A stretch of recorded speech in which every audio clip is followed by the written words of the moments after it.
Bonjour, c'est Sandrine Frémont pour un enseignement sur comment remplir un tableau vertical. Cet enseignement est celui de Filige que j'ai traduit, mais aussi adapté un petit peu pour que ça fonctionne évidemment avec le français. Donc tout premièrement, le but d'un tableau vertical, en fait, c'est un outil où vous pouvez mettre par écrit tout ce que vous découvrez, tout ce qu'on va découvrir en fait dans notre étude, paragraphe par paragraphe. Bien sûr, il y a plusieurs manières qu'on pourrait utiliser, plusieurs outils qu'on pourrait utiliser pour mettre nos découvertes par écrit. On pourrait simplement prendre un calepin et les noter. On pourrait prendre des notes dans notre Bible. Il y a beaucoup donc d'options possibles, mais dans les EIB, on utilise une manière honnêtement qui est très efficace, qui nous aide et en plus nous encourage à utiliser l'étude inductive en fait, l'approche inductive dans notre étude. La méthode de ces tableaux verticaux en fait est inspirée d'un livre de Robert Trainer qui s'appelle Medical Bible Studies. Et en fait, dans ce livre, on trouve plusieurs exemples de tableaux pour mettre par écrit simplement les découvertes. Et donc, c'est ce livre qui a inspiré les responsables de l'EIB à utiliser cette méthode des tableaux pour mettre les découvertes par écrit. Donc, c'est pas exactement le même qu'on trouve dans ce livre, mais une version qui a été un peu modifiée pour nous servir au mieux. Vous inquiétez pas si au début ça paraît un peu compliqué. Plus vous deviendrez familier avec ces tableaux, plus ça viendra facile. Et en plus, vous pouvez apprendre à les adapter à votre style. Vous n'êtes pas obligé de les faire exactement comme on trouve cet exemple. Et en fait, c'est une des forces de cette méthode. C'est que vous pouvez l'adapter à plus ou moins à votre style. Pour vous rappeler de tous les bénéfices des tableaux verticaux, je vous encourage à relire l'explication sur les tableaux verticaux qui est donc dans cette unité de titre à la section 11. L'avantage, mais entre autres un des avantages de ces tableaux verticaux, c'est que on étudie chaque paragraphe à la fois et donc c'est facile ensuite de revenir sur chaque, peu importe en fait quel paragraphe, quel passage de la Bible, c'est facile à retourner, à revenir, retrouver les informations que vous voulez sur en fait n'importe quel passage des 66 livres que vous aurez étudiés. Donc dans les vidéos précédentes, on a déjà parlé sur comment créer en fait un tableau vertical, soit en utilisant le programme Word, soit avec le programme Excel. Mais si vous ne savez plus trop comment faire, alors je vous encourage à retourner voir ces vidéos. Voilà, donc là on a un segment ou un tableau vertical de base. Donc déjà se rappeler que chaque tableau vertical représente un segment. Si vous vous rappelez plus ce que c'est qu'un segment c'est un groupe de paragraphes qui ont la même idée. Vous pouvez aussi retourner sur les structures dans la première unité des bases si vous avez un petit doute. On peut voir en haut qu'il y a le numéro du segment, il y a le titre du segment au milieu et tout à droite on a aussi les références. Ça peut être utile de mettre aussi la traduction de la Bible que vous utilisez, en tout cas dans le premier segment, comme ça fait une référence pour la suite. Donc vous voyez qu'au milieu il y a des cellules qui est une portion pour chaque paragraphe en fait du segment.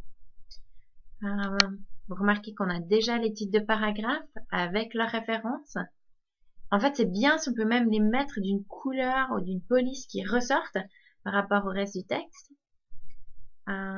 Avec les titres, on peut se rappeler du flow, du segment, qu'est-ce que c'est, quel est le thème, quelle est l'idée principale, Voilà, qu'est-ce qui se passe? Et ensuite, vous pouvez remarquer que chaque cellule, en fait, est proportionnelle à son contenu, c'est-à-dire au nombre de versets qu'il y a. Donc, pour ceux qui utilisent le programme Word pour les tableaux, alors ça veut dire, on a dit que c'était un retour à la ligne par verset.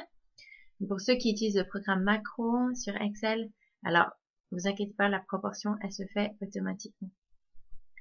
Bon, il faut savoir qu'il y a des versets qui sont plus longs que d'autres, et ça, c'est pas grave, mais on aimerait que nos cellules, elles montrent quand même qu'elles soient proportionnelles à la taille du paragraphe autant que possible.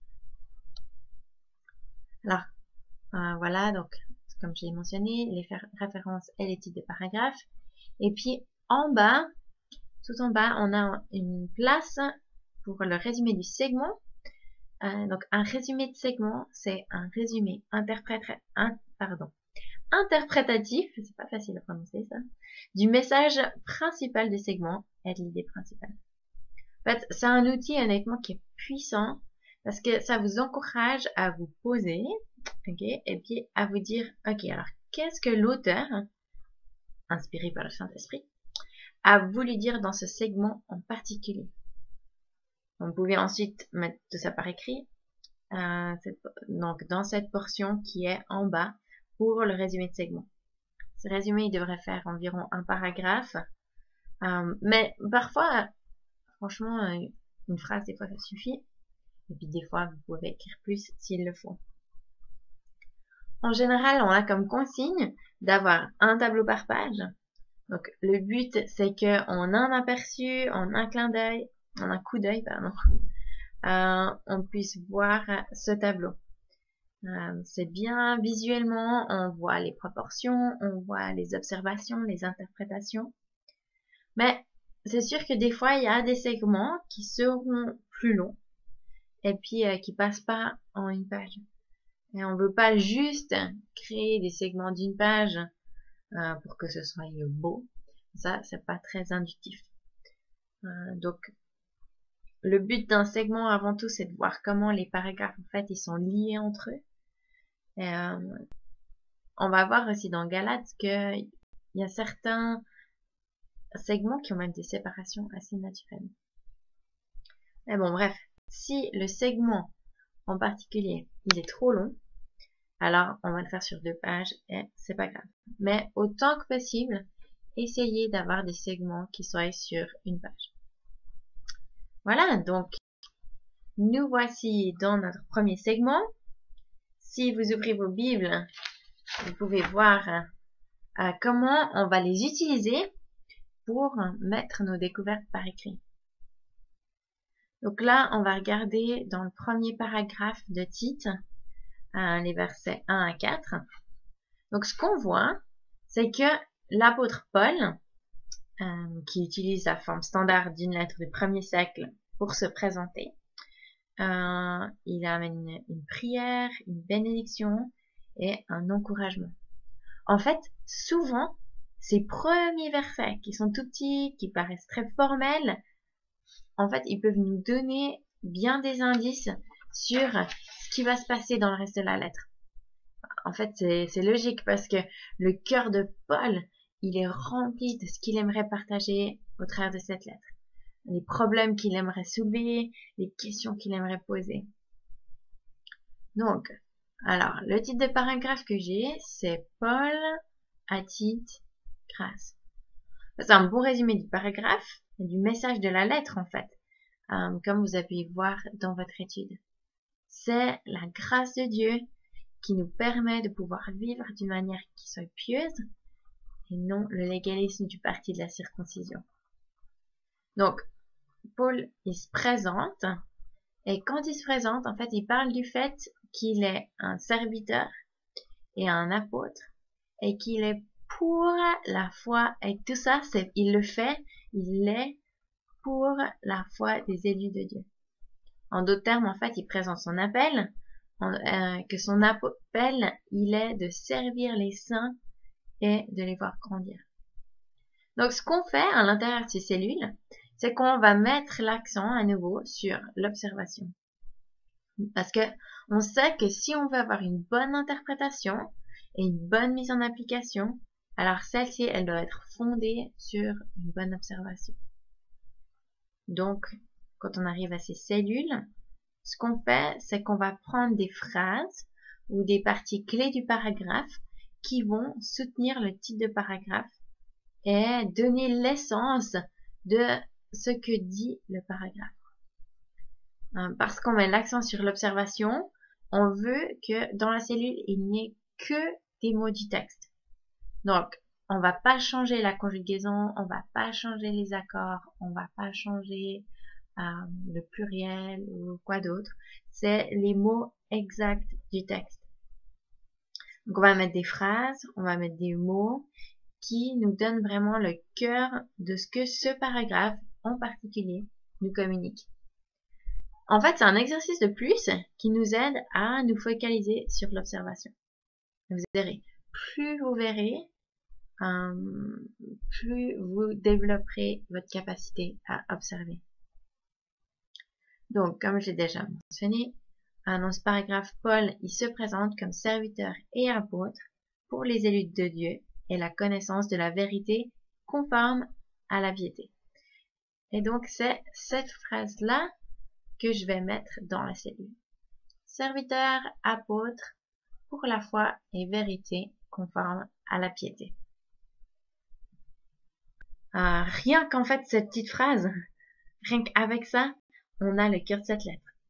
Le fait que la vérité, en fait, c'est lié à la piété. Le tout étant fondé sur la foi.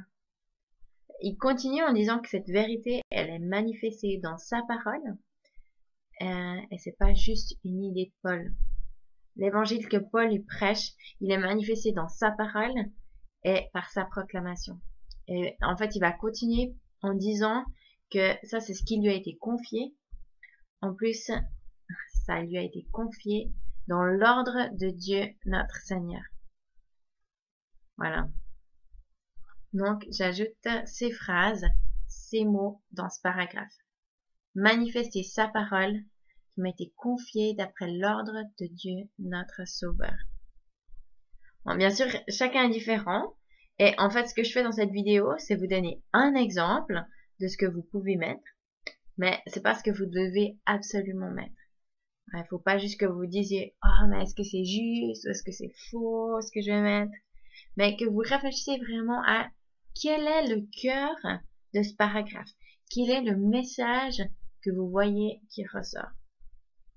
Donc, vous allez observer le paragraphe avec attention et ensuite mettre les phrases dans la cellule. On va avancer dans le paragraphe suivant, en chapitre 1, versets 5 à 9. Donc, on arrive au cœur déjà de ce qui se passe. On dit pourquoi Paul a laissé Tite en Crète et le fait que c'est pour établir des anciens.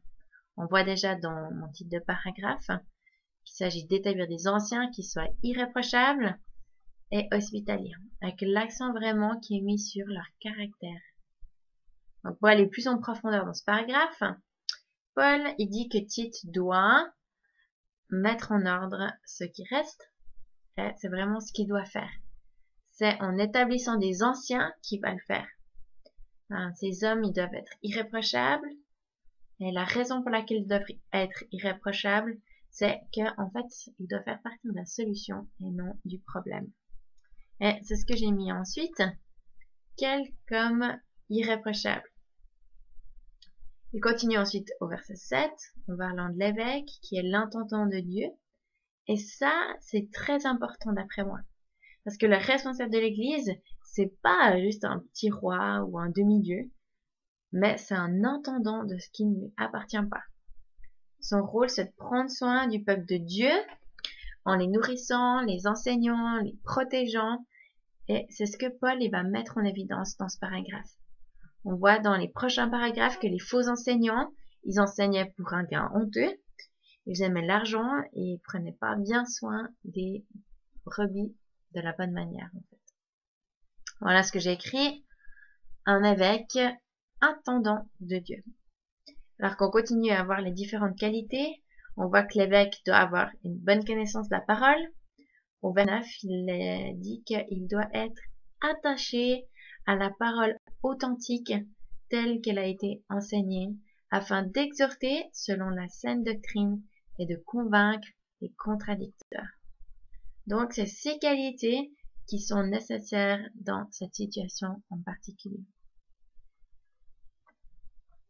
Donc voilà, je prends ces différentes phrases du texte comme observation, afin d'être attaché à la parole authentique, afin d'être capable d'exhorter saine doctrine. Voilà, vous voyez que j'ai coupé les phrases avec juste les mots-clés en fait des phrases, mais en gardant quand même l'ordre des mots. Donc on arrive au paragraphe suivant, un chapitre 1, verset 10, qui commence au verset 10. Donc on lit que c'est des gens indisciplinés et qu'il faut leur fermer la bouche. Donc il y a un contraste, un tournant qui est en train de se passer. Alors que Paul il parle du problème dans l'Église, on lit que le problème c'est des faux enseignants et surtout, on lit au verset 10, parmi les circoncis. Et je crois que c'est vraiment une observation importante, c'est pour ça que je l'ai inscrite. Donc surtout parmi les circoncis. Ensuite, Paul il va avoir une déclaration qui est très audacieuse en fait. Il va citer en disant « Crétois qui sont menteurs, méchantes bêtes, ventre paresseux ». En fait, Paul, ce qu'il fait, c'est qu'il cite Épiménide en disant que les Crétois sont toujours menteurs, méchantes bêtes, ventre paresseux. En plus, pour solidifier encore cette citation, cette déclaration, il dit « Ce témoignage est vrai ». Donc, on dirait donc que la culture crétoise a ses propres défauts et problèmes.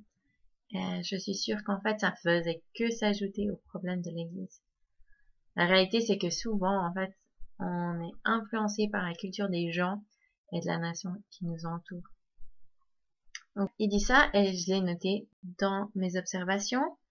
Crétois, menteur, méchante, bête, ventre, paresseux. Et que ce témoignage est vrai. Il parle ensuite du besoin là-bas qu'ils ont de les reprendre sévèrement, il parle des fables judaïques, et ensuite du fait que pour les purs, tout est pur. Mais pour ceux qui sont souillés,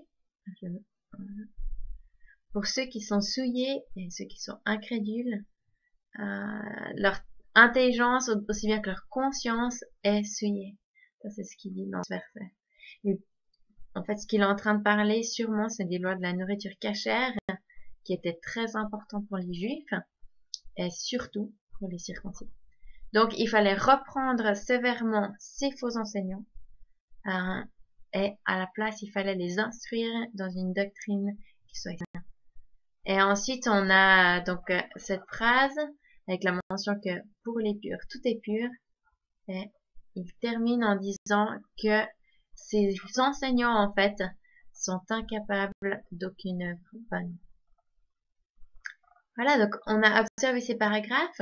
J'ai choisi de mettre dans les cellules les phrases clés qui contiennent vraiment le message principal de cet épître, en ajoutant juste un peu plus d'informations que juste les titres de paragraphes.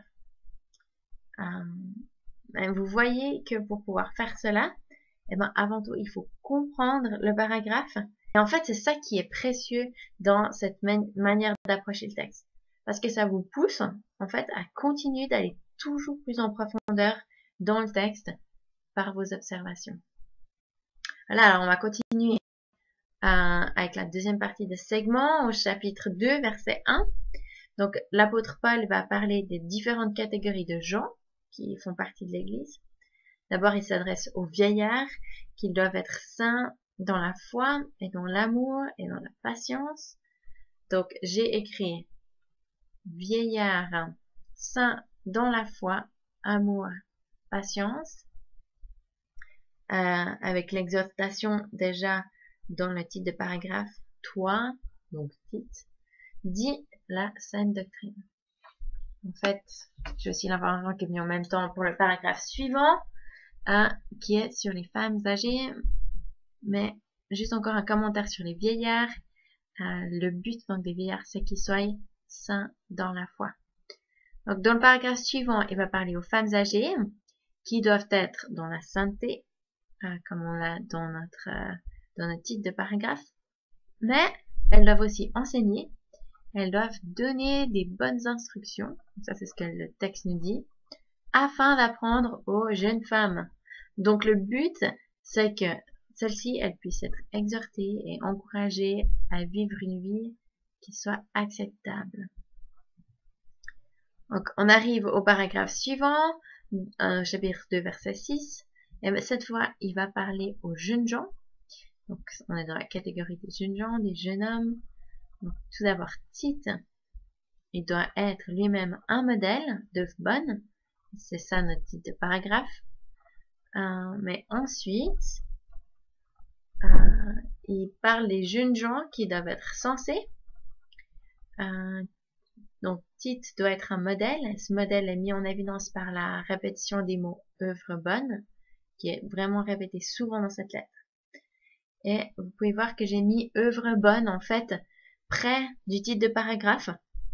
Parce que ce qu'on fait quand on met nos observations dans les cellules, c'est qu'on essaye, au maximum, c'est de garder l'ordre des phrases qu'on a dans le paragraphe.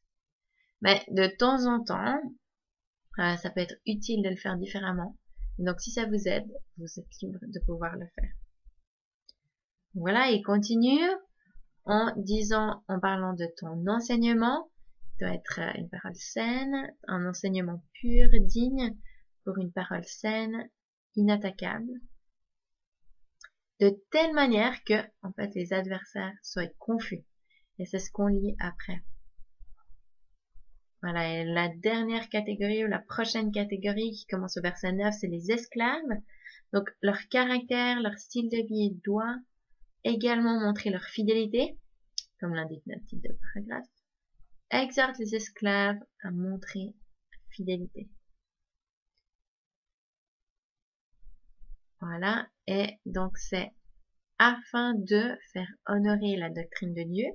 Donc le but est que leur style de vie ne soit pas juste que leur style de vie, la manière dont ils vivent, soit pas une déclaration qui va toucher, qui va être négatif sur l'évangile. Voilà, comme vous avez vu, on a avancé, on a observé à nouveau, on a pris ces phrases et on les a mis dans ces cellules comme des éléments clés de chaque paragraphe. Donc c'est tout pour cette vidéo. Dans la prochaine vidéo, on va continuer. On va mettre en évidence certaines des observations avec des couleurs et on va également commencer l'interprétation. Alors voilà, on se retrouve à la prochaine vidéo.